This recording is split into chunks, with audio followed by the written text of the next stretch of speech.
Assalamualaikum warahmatullahi wabarakatuh. Alhamdulillah.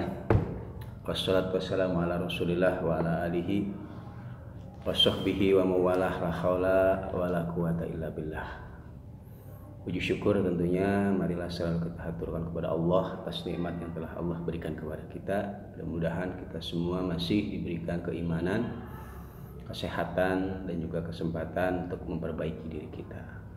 Dan juga tentunya tidak lupa sholawat kepada Nabi kita besar Muhammad Sallallahu Alaihi Wasallam beserta keluarga beliau, para sahabat-sahabat beliau, para pengikut-pengikut beliau, dan tentunya kita semua berharap termasuk daripada umat beliau yang kelak mendapatkan syafaatnya fi yaumil qiyamah. Amin ya rabbal alamin. Jamaah yang dimuliakan oleh Allah Subhanahu wa taala. Dalam keseharian kita tentunya kita akan sering mengalami satu problematika di dalam kehidupan, karena memang itu sudah merupakan fitrah daripada umat manusia, pasti mengalami silih bergantinya senang maupun susah, ya, permasalahan di dalam kehidupan di dunia ini itu sudah pasti ada di dalam seseorang selama dia masih hidup di dunia ini. Karena Allah Subhanahu wa taala telah tegaskan wala nabluwannakum bisyai', bahwa Allah Subhanahu wa taala akan menguji kita semua dengan sesuatu, baik itu kekurangan di dalam harta, permasalahan ekonomi, permasalahan rumah tangga dan lain sebagainya. Karena dunia hal kita, ya, dunia ini adalah tempat ujian bagi orang yang mampu untuk melewati ujian yang Allah Subhanahu wa taala berikan kepada orang tersebut. Allah Subhanahu wa taala tentunya akan angkat derajat orang tersebut dan Allah Subhanahu wa taala akan memberikan ampunan kepada orang tersebut.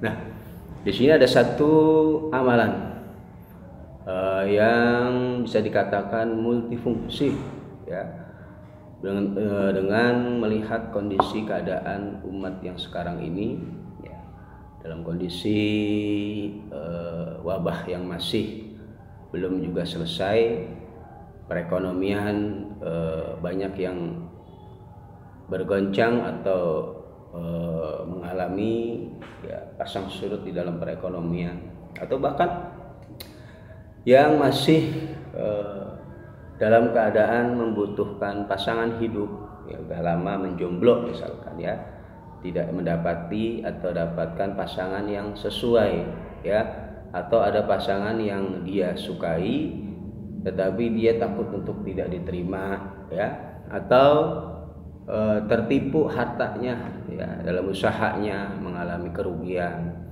tertipu oleh orang lain dan lain sebagainya, atau memiliki keluarga yang hilang entah kemana, ya, tidak diketahui rimbanya. Nah, di sini ada satu amalan yang diwasiatkan oleh Syekh Abul Hasan As-Sufi qaddasallahu sirrahu, yang disampaikan kepada muridnya itu Syekh Ja'far Al-Khulti, ya. Satu amalan yang memiliki fungsi yang begitu luar biasa, ya, hajat-hajat kita dengan izin Allah Subhanahu wa taala, insyaallah Allah Subhanahu wa taala kabul.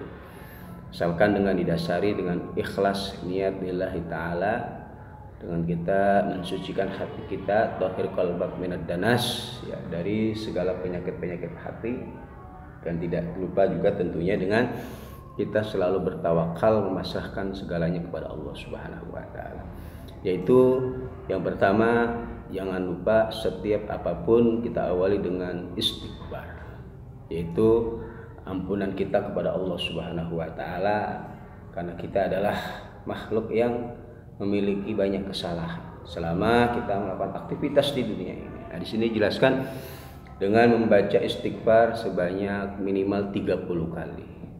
Kemudian dilanjutkan dengan membaca sholawat kepada Nabi Muhammad SAW, Shahibul Maqam, karena beliau adalah orang yang memiliki kedudukan yang tinggi dan memiliki maqam syafaatul uzma fi yaumil qiyamah nanti, sebanyak 30 30 kali.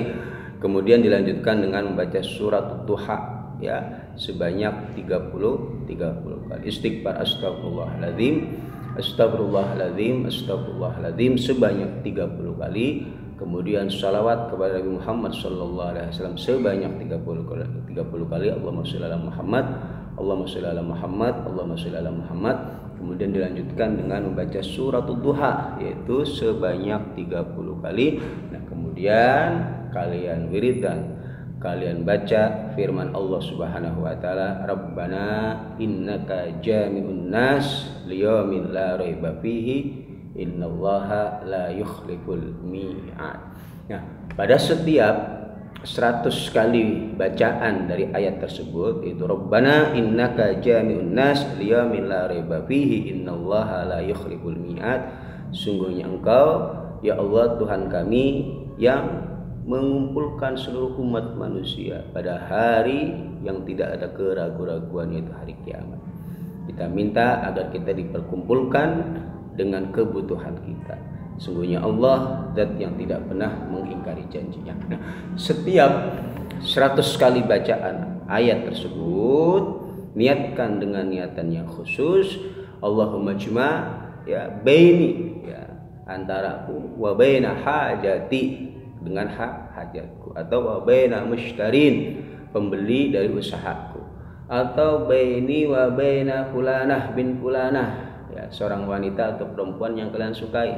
Niatkan di dalam hati kalian ya.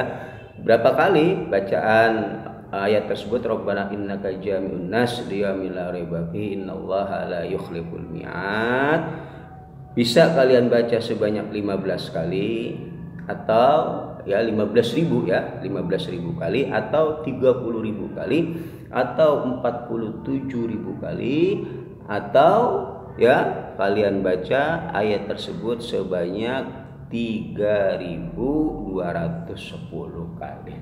Dan ini sesuai dengan apa yang diwasiatkan oleh Asy-Syaikh Abul Hasan As-Sufi ya. Dalam satu riwayat dikatakan qala Asy-Syaikh Ja'far Al-Khuti, berkata Asy-Syaikh Ja'far Al-Khuti, ini lamma da'autu Asy-Syaikh ya, ketika aku mengunjungi Asy-Syaikh Abul Hasan As-Sufi qultu lahu, kemudian aku berkata hinal faraqah, ketika selesai dari mengunjungi beliau ya, ketika aku ingin berpamitan beliau berkata ya sayyidi, wahai sayyidku ya, wahai guruku, allamani syai'an nangtabi'u bihi, ajarkanlah kepadaku sesuatu amalan yang dengan amalan tersebut aku bisa mengambil manfaat. Faqala, maka berkata ya Abul Hasan, idza dha'a minka syai'un aw talabat ahadan minal ghaib awil abik ya au raddid dalah awil masyruq au jam'il mali awil mushtarin au turidul ibadah al mardiyah au qabulid du'a wa qada'il hajat ila anqal faqra hadhil ayat ala niyatin makhsusatin qauluhu ta'ala rabbana innaka jami'un nas liyaumin la raiba fihi innallaha la yukhliful mi'ad. Ini ya kata beliau, ketika kalian ya mengalami satu kepermasalahan, misalkan Anda mengalami tertipu dalam usaha, berarti harta Anda tersia-sia, atau ingin mencari dari keluarga kalian yang hilang atau harta kalian yang hilang, atau mengembalikan barang-barang kalian yang tersia-sia atau barang kalian yang dicuri oleh orang, atau kalian ingin mendapatkan harta yang berlimpah ruah, atau ingin mendatangkan pembeli dari usaha kalian, atau kalian ingin mengharapkan agar ibadah kalian yang kalian lakukan mendapatkan keridhaan dari Allah, atau diterimanya segala doa yang kalian panjatkan dan segala hajat kalian dikabul oleh Allah Subhanahu wa taala, maka bacalah ayat ini ya dengan niatan yang khusus, yaitu Rabbana innaka jami'un nas liyaumin la raiba fihi innallaha la yukhliful mi'ad sebanyak tadi 15 kali. Setiap dari 15.000 kali, setiap dari 100 kalian baca, niatkan dengan niatan yang khusus apa keperluan Anda, apa hajat Anda. Allahumma jma' baini wa baina hajati. kama jama'ta baina asma'ika wa sifatika ya dzal jalal wal ikram. Ya, insyaallah dengan seizin Allah Subhanahu wa taala, Allah Subhanahu wa taala akan kabul segala hajat dan kebutuhan kita. Tentunya ini semua kita pasrahkan kepada Allah Subhanahu wa taala. Kita sebagai hamba hanya diperintahkan untuk ikhtiar. Dan ikhtiar yang kita lakukan tentunya ini telah sesuai dengan apa yang diajarkan oleh guru-guru kita, dan tentunya dengan menggunakan media ayat suci Al-Qur'an. Wa nazzilu minal Qur'ani ma huwa syifaa'u wa rahmah, ma huwa syifaa'u wa rahmah. Tidaklah aku turunkan Al-Qur'an kecuali sebagai obat dan rahmat bagi orang-orang yang beriman. Maka jadikan Al-Qur'an atau ayat-ayat suci sebagai wasilah kita untuk mendekatkan diri kepada Allah Subhanahu wa taala. Mudah-mudahan ya dari amalan yang ringkas, simpel tetapi mengandung makna yang begitu luar biasa ini bisa bermanfaat bagi kita yang sedang mengalami problematika kehidupan di dunia ini. Wallahu a'lam bishawab. Wassalamualaikum warahmatullahi wabarakatuh.